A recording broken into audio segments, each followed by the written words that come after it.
I was hesitant to talk about the Israeli occupation of Palestine and what's going on there currently. But Obama, this tweet you made, it's not it. And I didn't stop and started and deleted and did this video so many times that I'm going to just give you a disclaimer. I acknowledge that this conversation requires a lot of complexity and compassion because a lot of us out west, including myself, has been educated through a lens that is very one-sided. You see what I'm saying? With that being said, we should always already have energy when innocent civilians are being slaughtered. The last disclaimer I want to make is words are important.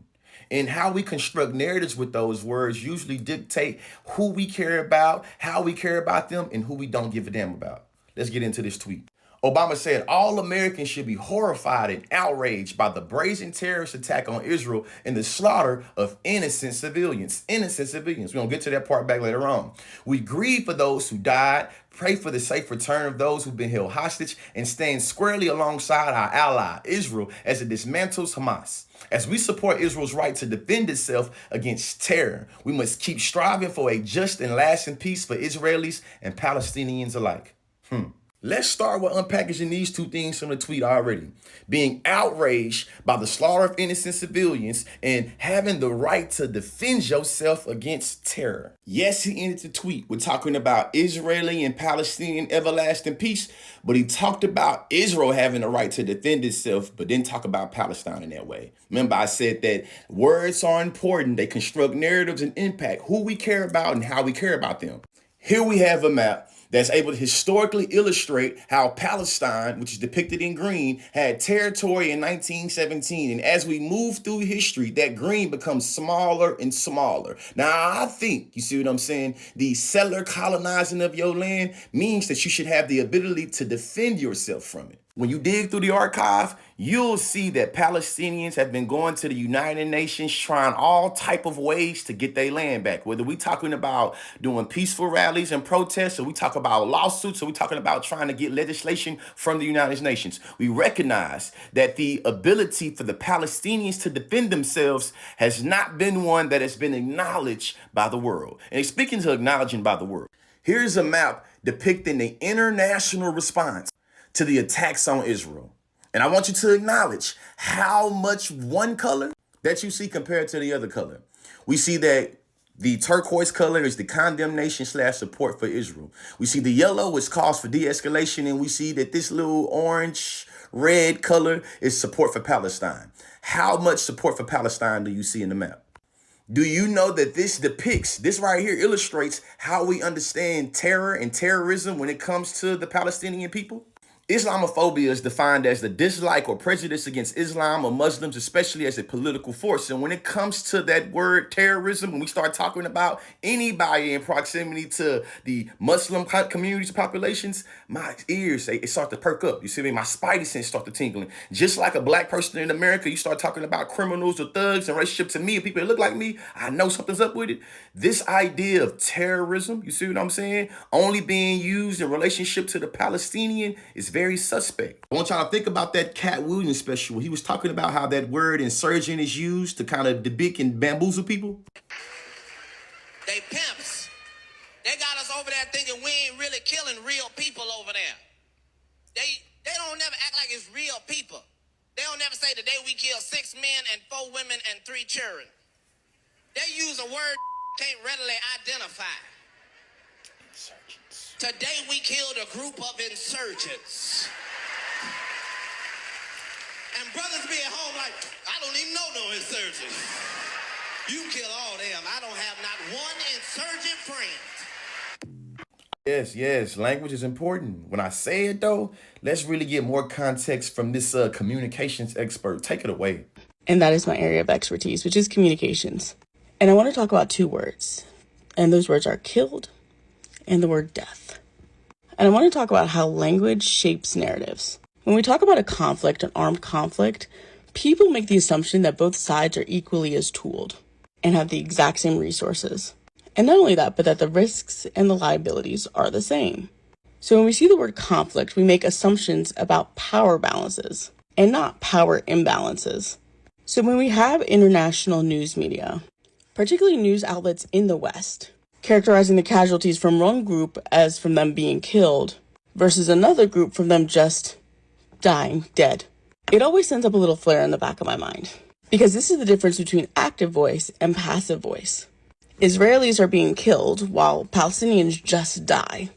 Utilization of the word killed is an action word. It requires an actor versus somebody that is acted upon. Whereas the word dead is just a state of being. We're by and large not looking for perpetrators. We're by and large not looking for context. Death is just what happens, right? And I'm always wary when I see a political narrative being orchestrated to present one group of people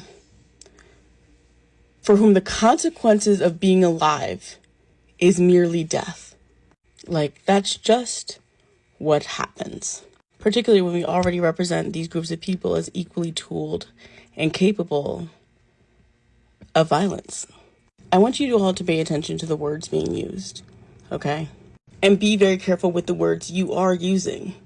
And never assume that history starts the moment you start paying attention. And I want to get serious with you for a second, and you know I enjoy my communications videos. But the swiftness with which America, Biden, and celebrities and influencers all so quickly and so swiftly aligned in anti-Palestinian arguments and narratives from the bottom of my heart fucking terrifies me. And I know this is not new, but there's something different this time. And I can't pinpoint my finger on it, but it absolutely terrifies me. And if you're asking yourself, how does language impact how we understand life and who we care about? Here's the human cost from 2008 to 2023. Here are the Israeli deaths versus the Palestinian deaths. Now, we recognize that all death is bad, but we acknowledge that these two sides is not equal, that there's one side experiencing way more bloodshed than the other. And this where Obama's tweet comes back in. All Americans should be horrified and outraged against terrorist attacks on innocent civilians. This right here illustrates the airstrikes that's happened against innocent civilians, that depicts how many Palestinians and how many Israelis has been taken out by airstrikes since 2008. We see the red is the Palestinian and the purple right here, you see what I'm saying, is Israeli. We see the trend right here. But let's get back to these airstrikes.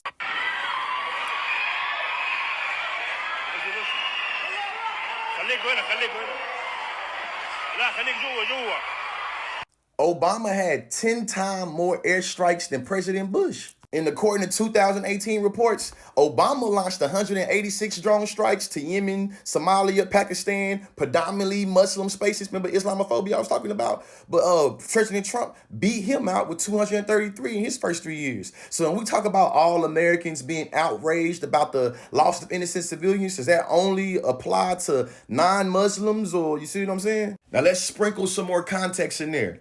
Hamas was established in 1987. You see what I'm saying? So the fact that we have so many individuals trying to structure the Israeli occupation and what Israel does to Palestinians as just mere resistance to Hamas is cap. You see what I'm saying? Not only is it deceptive, you feel me? It's a lie. And I know when we hear about the Israeli occupation of Palestine, we tend to not hear from Palestinian voices, but we got something for that. Go on, take it away, bro. In light of recent events, here's a few things I think everybody should know about Palestine and what's going on right now. Number one, this is not a conflict. A conflict implies that these are two equal parties fighting for a legitimate claim. This is in fact colonialism, where one side has extensive funding and military power with a history of oppression, which is Israel, and the other side is literally fighting for their human rights. This is Palestine. Number two, Gaza for the past 20 years has been blockaded by the Israeli military by land and sea. Nothing can come in, nothing can come out, and all of the resources, including food, water, electricity, everything has been controlled by the Israeli military. Not only that, but it's been bombed repeatedly over the past 20 years, causing tens of thousands of casualties, including women and children, and important infrastructure has been demolished, including schools and hospitals, and much more. Number three, you're gonna see this word used to describe Palestinian and the Palestinian struggle very often in the coming weeks. I want you guys to take that with a massive grain of salt, and always remember that Malcolm X, Martin Luther King Jr., and Nelson Mandela were all considered this word by the oppressive governments they fought against. If you're gonna take anything from this video, take this. Resisting your oppressors that have been oppressing you for 70 years is not terror. Denying people human rights, that's terror. And as always, free Palestine.